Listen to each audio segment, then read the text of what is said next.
Why is the first person point of view so popular amongst contemporary writers?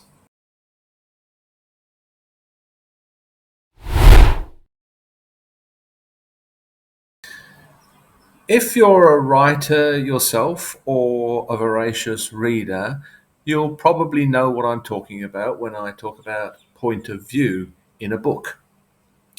If you're not, perhaps it might be a bit of a mystery to you. Well, in literature, point of view or POV is a shorthand way of talking about who is telling the story. And there are two main ways in which this is done. There are others, but the two main ones are first person point of view and a third person point of view. In a first person point of view narrative, the narrator is I, and all the pronouns are I and me, and so on. The story is told through the eyes of a single individual, at least at that point in the narrative. The reader only sees and hears what the narrator sees and hears the thoughts going on in that character's mind. If you were to think in terms of cinema, it would be as if the camera was the eyes of the person, and all you ever saw was what that person saw, and similarly, the ears are the microphone. To continue the cinematic analogy, in the third person point of view, the camera is actually outside the main character and is focused on the character, that character and perhaps several others. And the narrative is written in terms of he, she, her, him, etc.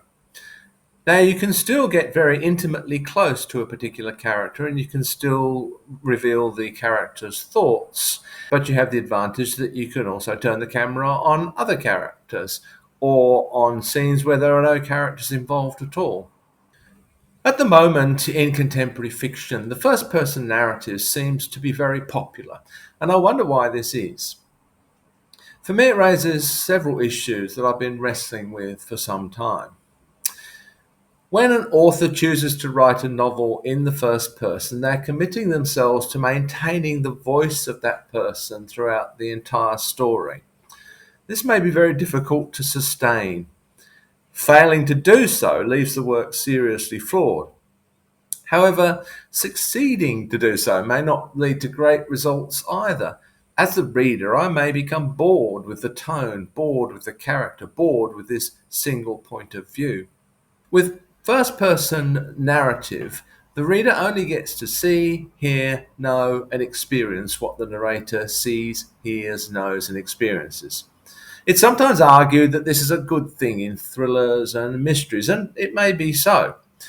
First person involves us directly in the story, seeing it as it unfolds for the narrator, experiencing it as they do. The disadvantage, though, is that it's not possible to say something like this: behind him, the figure moved from the shadows. Unfortunately, the character can never see what's behind them. For the reader, I would suggest that seeing something the character doesn't see actually adds to the suspense. Sometimes when I was writing, I used to like to write a detailed description of a new scene. And of course, in days gone by, such descriptions were quite common, although they're not so popular these days.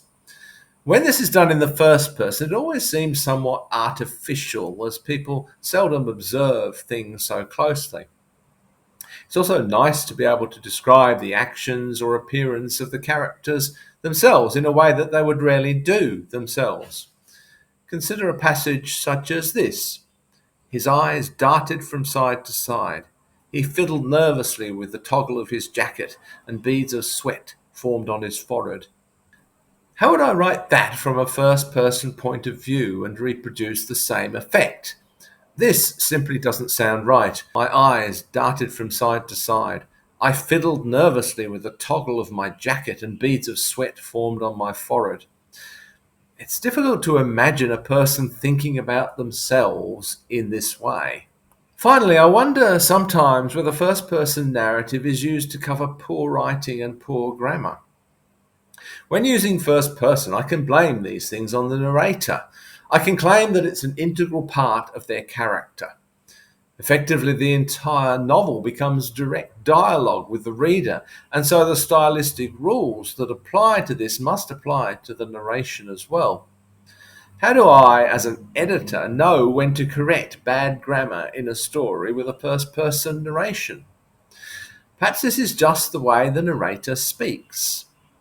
The flip side of this is that as a writer, I'm limited by the character's knowledge and abilities. For example, I can't write, "The street was lined with dahlias," if my character has no idea what dahlias look like. It may be that these issues simply mean that it's a greater challenge to write using first person narrative, since the story has to be told well and effectively within these somewhat narrow restrictions. On the other hand, I believe that all of the advantages of a first person narrative can also be achieved by creatively using the third person POV. I certainly feel that third person POV gives me much more freedom and scope as a writer. I'd love to hear from others about which point of view they prefer to use if you're a writer, or which you prefer to read, or do you even notice?